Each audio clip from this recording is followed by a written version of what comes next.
Assalamualaikum warahmatullahi wabarakatuh. Selamat siang anak-anak. Bagaimana kabarmu hari ini? Ibu doakan semoga kalian dalam kondisi sehat walafiat. Sebelum memulai pembelajaran, alangkah lebih baiknya kita baca basmalah dulu. Bismillahirrahmanirrahim.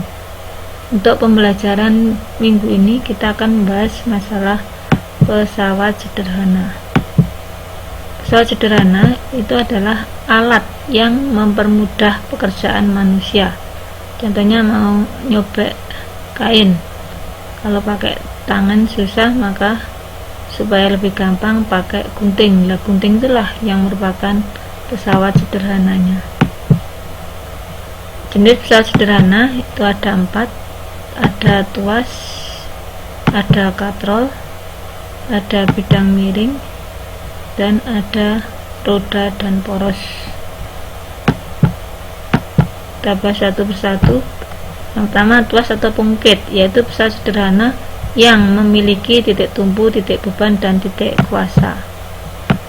Jadi ini ada tumpunya, tertumpu di sini, ini titik tumpu, ini di bawah beban berarti titik beban, terus ini titik kuasa. Untuk tuas atau pengukit itu terbagi menjadi 3. Ada tuas jenis 1, jenis 2, dan jenis 3. Sekarang tuas jenis pertama. Cirinya yaitu titik tumpu berada di antara beban dan kuasa. Ini titik tumpu berada di antara beban dan kuasa, itu adalah tuas jenis pertama. Antara titik tumpu dan beban itu namanya lengan beban. Antara titik tumpu dan kuasa namanya lengan kuasa. Semakin panjang lengan kuasa, maka semakin mudah usaha untuk mengangkut atau mengangkat batu ini. Jadi ini bebannya harus pendek, kuasanya panjang. Dan untuk hubungan antara besar kuasa dan besar beban itu adalah beban kali lengan beban sama dengan kuasa kali lengan kuasa. Sekarang untuk contoh tuas dalam kehidupan sehari-hari, tuas 1 itu ada gunting, tumpunya ini di tengah, ada tang, ini juga tumpunya di tengah, ini alat penyabut paku, dan ada jungkat-jungkit. Untuk tuas 2, beban berada antara titik tumpu dan kuasa. Contohnya ini gerobak, bebannya di tengah. Ini berarti masuk jenis kedua. Yang merupakan jenis kedua apalagi, ini ada pembuka tutup botol. Ini bebannya ada di tengah. Ada pemotong kertas, ini tumpu, ini kuasa. Terus ada pemecah kemiri, bebannya di tengah, ini tumpu, ini orang yang mengerjakan. Sekarang tuas jenis 3 itu kuasa berada di tengah-tengah. Jadi kuasa berada di antara beban dan titik tumpu. Contohnya ini penjepit untuk mengambil es batu, otomatis kuasa yang mengerjakan adalah di tengah, ini tumpunya, ini bebannya. Untuk tuas jenis 3, contohnya orang menyapu, ini biasanya dipegang sini, ini bebannya. Terus untuk tumpunya ya pada ketiaknya itu. Ini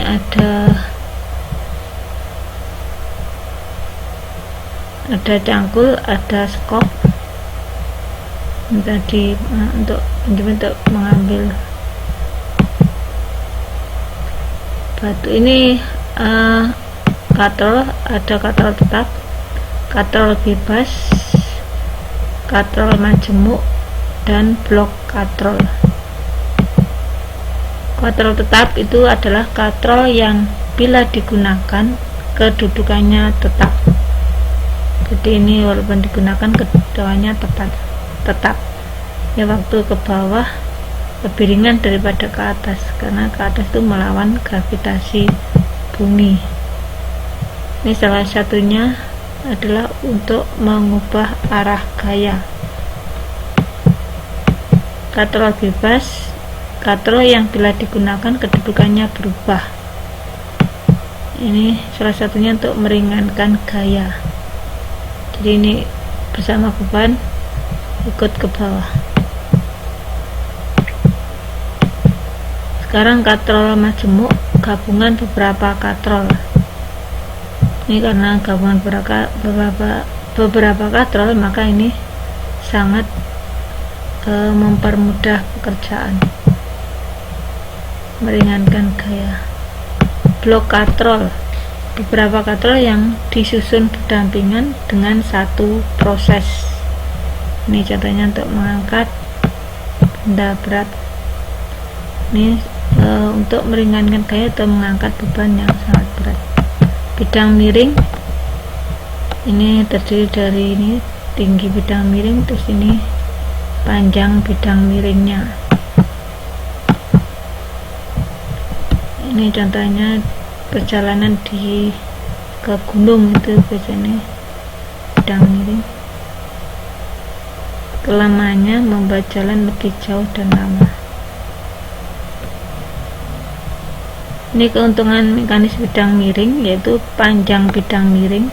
Ini biasanya disimbolkan S atau bisa juga L. Terus ada ketinggian bidang miring, tinggi bak truk ini dari tanah berapa ya. Contoh bidang miring yang digunakan dalam keseharian ada kapak, ada obeng, ada pisau, dan ada gergaji. Ini yang terakhir roda dan poros. Roda dan poros otomatis ada kaitannya dengan mobil dan sepeda motor.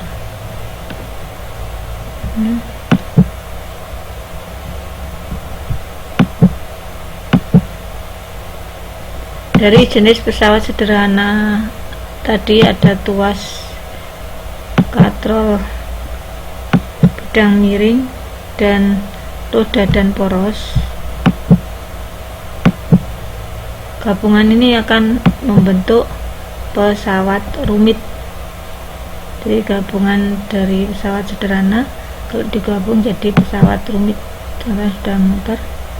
Alhamdulillah, akhirnya berakhir pembelajaran hari ini. Jangan lupa nanti kamu kerjakan PR-nya, nanti akan saya berikan linknya. Akhirul kalam, wassalamualaikum warahmatullahi wabarakatuh.